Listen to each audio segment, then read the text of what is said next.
Jahar Faye, and please welcome His Excellencies with a warm Monsieur le welcome. Président de la République, Monsieur Bassirou Diomaye Diakhar Faye, nous vous invitons justement à prononcer votre discours.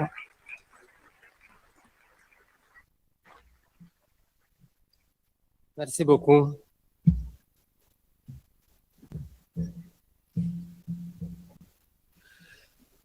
Mesdames, Messieurs les ministres, Mesdames, Messieurs les ambassadeurs, distingués représentants des organisations internationales, chers partenaires techniques et financiers, chers invités, Mesdames, Messieurs, je voudrais d'abord vous souhaiter la bienvenue et un excellent séjour au Sénégal, le nouveau pays champion d'Afrique.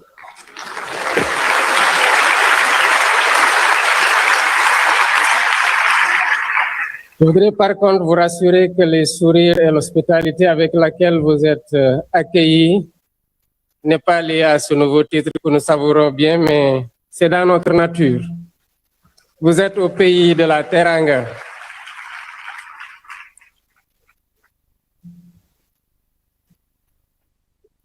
Dans la succession des jours et jalons importants pouvant impacter positivement la vie des hommes, ce 26 janvier est une date marquante avec la tenue ici à Dakar de la réunion de haut niveau préparatoire à la conférence des Nations Unies sur l'eau en décembre 2026.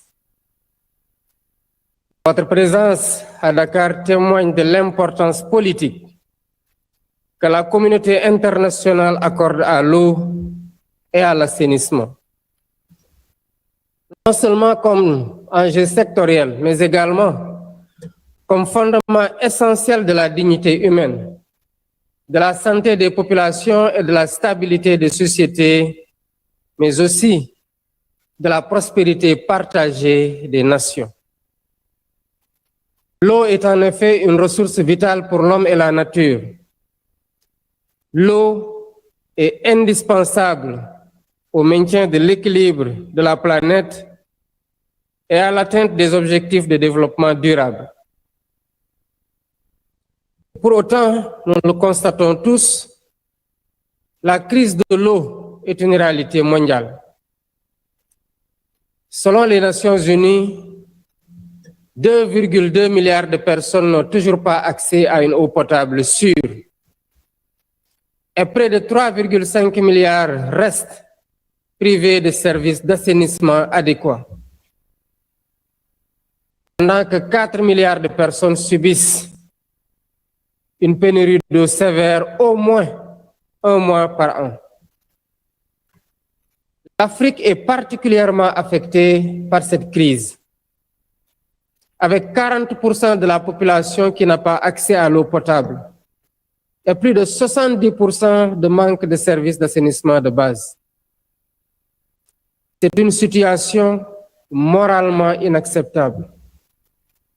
Et tant qu'elle persistera, notre responsabilité collective restera engagée. Car les crises de l'eau alimentent les crises alimentaires, fragilisent les économies, déplacent les populations et exacerbent les tensions. Hélas, la crise s'accroît avec l'accélération du dérèglement climatique qui impacte gravement les liens intrinsèques entre l'eau et le climat.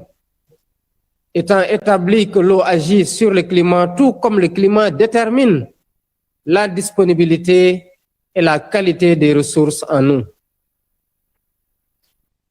En effet, le changement climatique perturbe considérablement le cycle de l'eau, entraînant sécheresse, inondations selon les précipitations faibles ou surabondantes, la fonte des glaces du fait du réchauffement climatique, ainsi que du changement des niveaux marins. L'eau, quant à elle, est un facteur climatique majeur et ces perturbations affectent notamment la disponibilité d'eau douce, la santé, l'agriculture, l'énergie, l'éducation et la biodiversité. Face à cette précarisation de la vie, le coût de l'inaction est immense. Il se mesure en vie humaine perdue, en opportunités de développement compromises, en fractures sociales aggravées et parfois en paix menacée. C'est pourquoi investir dans l'eau n'est pas seulement financer les infrastructures, mais également investir dans la résilience climatique, dans la prévention des tensions et des conflits, dans la stabilité et la prospérité locale. Dès lors, il est essentiel de renforcer les efforts de plaidoyer pour que la problématique de l'eau reste au cœur de l'action climatique et de l'agenda international. Mesdames et messieurs, l'objectif de développement durable numéro 6 consacré à l'eau et à l'assainissement constitue un levier stratégique pour l'atteinte de l'ensemble des objectifs de développement durable. Le fait de progresser, le faire progresser, c'est contribuer subséquemment à la mise en œuvre de l'agenda 2030. Cependant, nous notons qu'à 5 ans de l'échéance, force est de constater que nous sommes loin des objectifs fixés, même si des progrès sont observés sur plusieurs indicateurs, prouvant que l'accélération des performances reste possible si nous agissons sur les bons leviers. L'Afrique est au cœur de ces enjeux, malgré sa vulnérabilité aux chocs hydriques et climatiques. Continent riche de ses ressources et de sa jeunesse, elle est aussi une force de solution, d'opportunité, d'innovation et de savoirs endogènes.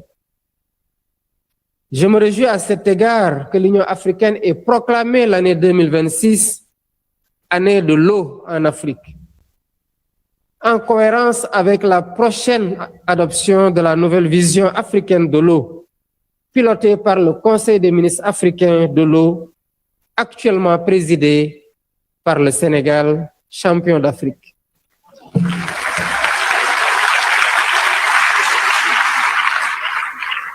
Cette ambition traduit une volonté de faire de l'eau un levier stratégique de transformation sociale, économique, environnementale au service de l'agenda 2063 de l'Union africaine et l'objectif de sécurité de l'eau pour le continent. Conscient de tous ces enjeux, y compris géostratégiques, le Sénégal s'est très tôt engagé en faveur de l'hydrodiplomatie. La co-organisation de la Conférence des Nations Unies aux côtés des Émirats arabes unis s'inscrit dans cette dynamique de faire de l'eau une source de paix et de développement et non pas une source de conflit. Voilà pourquoi je tiens à saluer ici la qualité du partenariat avec la coprésidence émirati, fondée sur la confiance, une vision commune, mettant la problématique de l'eau au cœur de l'agenda international pour plus d'accès et de gestion apaisée des ressources hydriques. Ce partenariat est un symbole de la force du multilatéralisme à travers le dialogue et la coopération. Ensemble, nous voulons faire de cette conférence un moment d'engagement et d'action concrète. À l'heure où les Nations Unies s'engagent dans une réflexion profonde sur le renforcement du multilatéralisme, la question de l'eau constitue un test concret de notre capacité à produire des résultats tangibles pour les peuples. Faire progresser l'agenda de l'eau, c'est aussi restaurer la confiance dans l'action multilatérale et démontrer que la coopération internationale demeure un levier crédible de solution. La conférence de 2026 ne devra pas être une rencontre de plus, mais un moment de bascule par lequel la communauté internationale agira pour bâtir des réponses inclusives et durables face aux défis de l'eau, du climat en mobilisant État, collectivités territoriales, secteur privé, société civile, scientifiques, communautés locales, jeunes et femmes dans un bel élan de solidarité et de complémentarité. Elle devra aussi apporter des solutions innovantes, adaptées aux réalités africaines. Elle devra aussi apporter des engagements concrets, mesurables et suivis dans le temps. Elle devra apporter une meilleure coordination des initiatives pour éviter la dispersion. Elle devra apporter une mobilisation accrue des financements pour réaliser les investissements adéquats. Les investissements, en particulier dans les infrastructures, sont capitaux pour la disponibilité de l'eau, sa maîtrise et son utilisation. Les besoins considérables, mais les retours sur investissement le sont tout autant, notamment en emploi décent, en croissance inclusive, en réduction des risques climatiques, en stabilité sociale et politique. Toutefois, l'effort d'investissement requis ne pourra être soutenable sans une réflexion renouvelée sur les mécanismes de financement, notamment l'accès à des financements concessionnels, l'innovation financière et la prise en compte du poids de la dette. Investir dans l'eau, c'est investir dans un bien public mondial. Et cela appelle des réponses collectives équitables et adaptées aux capacités de chacun. Mais pour autant, aucune transformation durable ne sera possible sans les peuples eux-mêmes. Avec les savoirs endogènes, les communautés locales et les peuples autochtones sont les premiers gardiens de l'eau.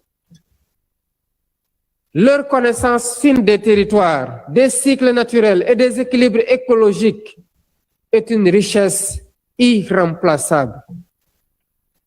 La science et les données, ingénieusement valorisées aujourd'hui, doivent dialoguer avec les savoirs locaux et traditionnels. Les jeunes doivent être au cœur des solutions, porteurs d'innovation, d'énergie et d'espérance. Les femmes qui sont en première ligne de la gestion quotidienne de l'eau doivent tout aussi être pleinement reconnues comme actrices du changement. C'est donc dans une dynamique inclusive que nous pourrons relever les défis et atteindre les objectifs de la Conférence des Nations Unies sur l'eau. C'est pourquoi je me réjouis de la grande diversité des acteurs présents ici à Dakar pour la co-construction d'une feuille de route pertinente et efficace. Pendant 2 jours, vous aurez l'occasion de consolider les 6 dialogues interactifs qui structureront la conférence de 2026 autour des thématiques que sont l'eau pour les populations, l'eau pour la prospérité, l'eau pour la planète, l'eau pour la coopération et l'eau dans les processus multilatéraux, mais aussi les investissements dans l'eau. Je forme le vœu que la rencontre de Dakar balise la voie du succès de la conférence d'Abu Dhabi par l'émergence d'une vision partagée, des engagements concrets et une feuille de route crédible. Sur ce, je déclare ouverts les travaux de la réunion de haut niveau préparatoire à la conférence des Nations Unies sur l'eau prévue du 2 au 4 décembre 2026 à Abu Dhabi. Je vous remercie de votre aimable attention et vous souhaite plein succès à vos travaux.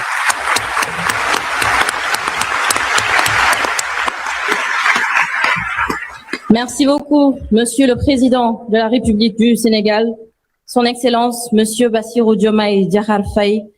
Ces interventions illustrent une conviction partagée que l'eau doit être placée au cœur des priorités politiques